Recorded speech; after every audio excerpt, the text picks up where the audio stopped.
हमारा देश आज विश्व में दूध उत्पादन में पहले स्थान पर है।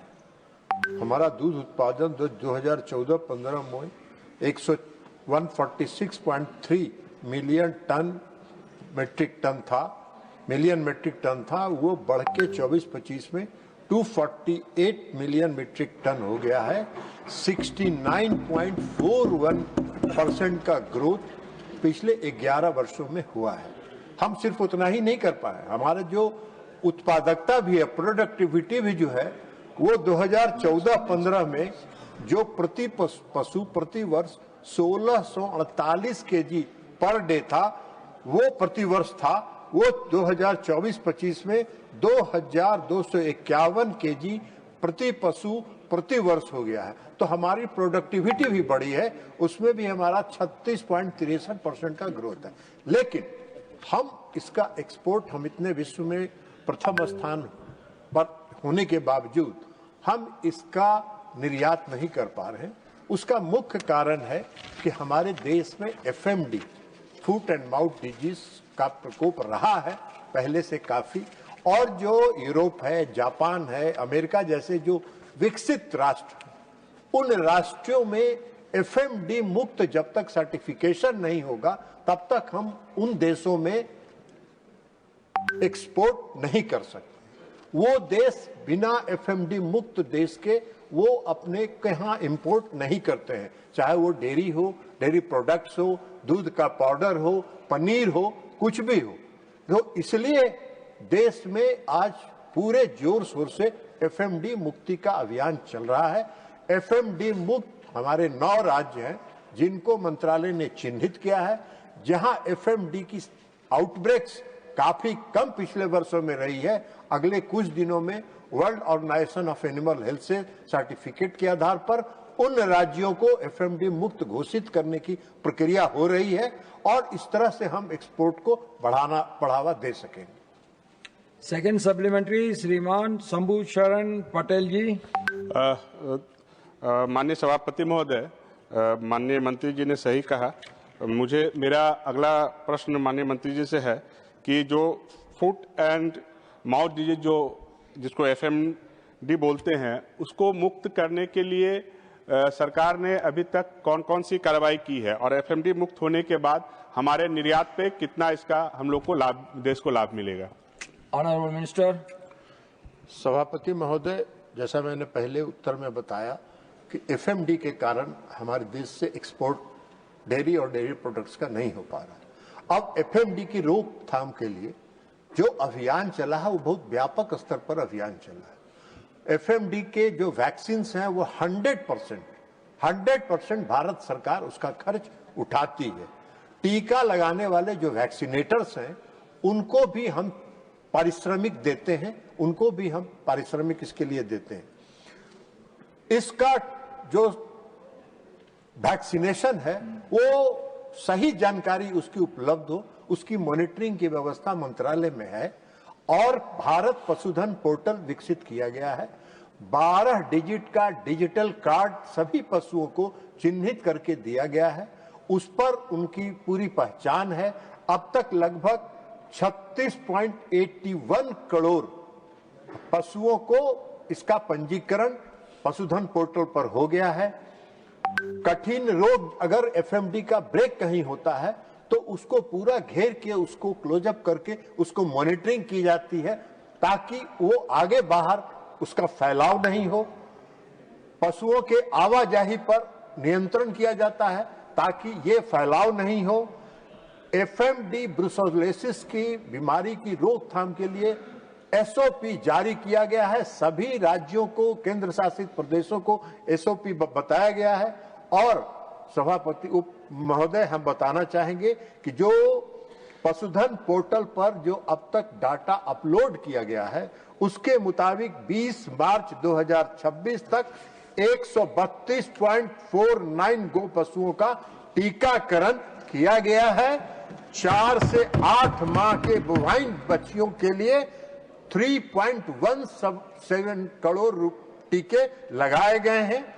FMD का आउटब्रेक, इसका परिणाम ये हुआ है कि FMD का आउटब्रेक जो 2019 में 132 ब्रेकअप था, वो 2025 में घटकर 40 आउटब्रेक हुआ है, 40 आउटब्रेक हुआ है। इस तरह से हम डिक्लाइन की तरफ जा रहे हैं। उसी प्रकार ब्रुसेलोसिस का भी 2019 में 22 आउटब्रेक्स था, जो 2025 में घटकर 6 आउटब्रेक पर हम आ चुके हैं। तो इस प्रकार हम उस पर नियंत्रण पा रहे हैं और हमारा लक्ष्य है कि हम अगले 3 साल में FMD मुक्त भारत का सर्टिफिकेशन WOH से प्राप्त करके पूरे दुनिया में एक्सपोर्ट में जिस तरह आज फिशरी पूरे दुनिया में छाई हुई है, उसी तरह हमारा डेयरी और डेयरी प्रोडक्ट्स भी पूरे दुनिया में छा जाए। थर्ड सप्लीमेंट्री श्रीमान बंसीलाल गुर्जर जी। धन्यवाद माननीय सभापति महोदय। मैं लंपी वायरस नामक एक बीमारी से गायों के पूरे शरीर पर घाव हो जाते हैं, वह इस रोग से गायों की मृत्यु हो जाती है। यह एक संक्रामक रोग है जो तेजी से फैलता है। मैं माननीय मंत्री जी से जानना चाहता हूं कि इस लंपी वायरस को रोकने के लिए कोई वैक्सीन विकसित की है? अगर हां तो यह पशुपालकों के लिए उपलब्ध है, अगर नहीं तो यह कब तक उपलब्ध होगी? धन्यवाद। Honourable minister. सभापति महोदय, जो प्रश्न है, मूल प्रश्न है, वो FMD से संबंधित है। पशुओं में कई प्रकार की बीमारी होती है और सभी पशुओं की बीमारी की जानकारी इस प्रश्न के उत्तर के क्रम में उपलब्ध नहीं है। माननीय सदस्य को अगर उसके संबंध में जानकारी लेना होगा तो वो जरूर हमसे आके मिलेंगे, हम उनको वहां जानकारी बता देंगे। फोर्थ सप्लीमेंट्री श्रीमान नीरज डांगे जी। बहुत बहुत धन्यवाद आदरणीय सभापति महोदय। बहुत दिन से प्रयासरत था मैं, आपने मौका दिया, हृदय से आभार प्रकट करता हूं। मैं आपके माध्यम से मंत्री महोदय से जानना चाहूंगा कि टीकाकरण और पशुओं के डेटा से संबंधित को डिजिटल प्लेटफॉर्म विकसित करने की कार्रवाई सरकार ने की है और ऐसे में कई जिलों के अंदर वैक्सीन और स्टाफ की कमी के कारण क्या टीकाकरण प्रभावित हुआ है? ऐसे में सरकार ने ऐसी परिस्थितियों से निपटने के लिए क्या कदम उठाया है? और राजस्थान जैसे राज्यों में टीकाकरण को लेकर के ऐसा कई ऐसे वाकये सामने आए हैं कि टीकाकरण जो है वास्तविक रूप से न किया जाकर के सिर्फ कागजों में उसकी इतिश्री की जा रही है। उससे निपटने के लिए सरकार क्या कदम उठा रही है? बहुत बहुत धन्यवाद। Honourable minister. सभापति महोदय, माननीय सदस्य ने विशेष एक जानकारी मांगी है कई जिलों के संबंध में। मैं माननीय सदस्य को आपके माध्यम से यह बताना चाहता हूं कि जो यह राज्य का विषय है और हम राज्यों को वैक्सीन सप्लाई करते हैं, हम राज्यों को 100% भारत सरकार के खर्च पर वैक्सीन सप्लाई करते हैं, वैक्सीनेटर का खर्च भी भारत सरकार देती है और ये सारा काम, लेकिन जो इसका एक्सक्यूशन है, जो इम्प्लीमेंटेशन है, वो राज्य के स्तर पर होता है। अब जहां तक इन्होंने कहा कि कई जगह इस तरह के सूचना है कि इस पर गलत पोर्टल पर, भारत पशुधन पोर्टल पर गलत सूचना, ऐसा नहीं है। भारत पशुधन पोर्टल का जो सिस्टम डाटाबेस के लिए जो भारत सरकार ने तैयार किया है, उसमें हम पोर्टल पर अपलोड करने के बाद OTP के माध्यम से उसको हम वेरीफाई करते हैं और उसको वेरीफाई करने के बाद ही हमारी जो संख्या है वो सही संख्या पोर्टल पर उपलब्ध होती है। फिफ्थ सप्लीमेंट्री श्रीमती महुआ माझी जी। धन्यवाद माननीय सभापति महोदय। झारखंड के ग्रामीण इलाकों में पशुओं के टीकाकरण और डिजिटल टैगिंग की प्रक्रिया बेहद धीमी है, जिससे किसानों और पशुपालकों को नुकसान हो रहा है।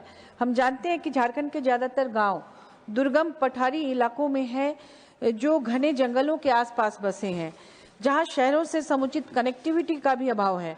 क्या केंद्र सरकार यह बताएगी कि झारखंड के लिए अतिरिक्त संसाधन और टीकाकरण अभियान को तेज करने के लिए कोई विशेष सहायता क्यों नहीं दी जा रही है? Honourable minister. सभापति महोदय, कोई अतिरिक्त साधन इसमें उपलब्ध कराने की आवश्यकता नहीं है। मैंने बताया कि FMD का और ब्रुसेलोसिस का वैक्सीन देना है और साल में 2 बार वैक्सीन देना है, 6 महीने पर 1 डोज देना है और वैक्सीन की कोई कमी किसी राज्य में भारत सरकार की ओर से नहीं है। राज्य सरकार अपने राज्य में जितना वैक्सीन लगाएगी, वैक्सीन और वैक्सीनेटर का खर्च केंद्र सरकार देगी। हम माननीय सदस्य से आपके माध्यम से आग्रह करना चाहेंगे कि आप अपनी राज्य सरकार से भी संपर्क करिए। आप ही की राज्य सरकार है, राज्य सरकार थोड़ा इसमें एक्टिव हो, भारत सरकार पूर्ण सहयोग करने के लिए तैयार है। Now question number 350, Srimati Sulada Dev. Honorable Minister. First supplementary, Srimati Sulada Dev ji. Sir, thank you so much chairman sir. मैं आपसे रिक्वेस्ट चाहती हूँ कि अनुरोध है कि मंत्री जी मेरे उड़ीसा से हैं, मैं उड़िया में प्रश्न पूछना चाहती हूँ सर। जय Shri Jagannath. Oriya. Okay, you can speak in Oriya. Minister can reply very much in Oriya. No problem. Yes, yes, sir. Thank you so much, sir. Thank you so much, sir. Sir मु आपण को माध्यम रे माननीय मंत्री महोदय पाखरु जानिबा को चाहूची, ओडिसा रे केते सरकारी विद्यालय रे कंप्यूटर्स अच्छी एवं इंटरनेट रे फैसिलिटीज अच्छी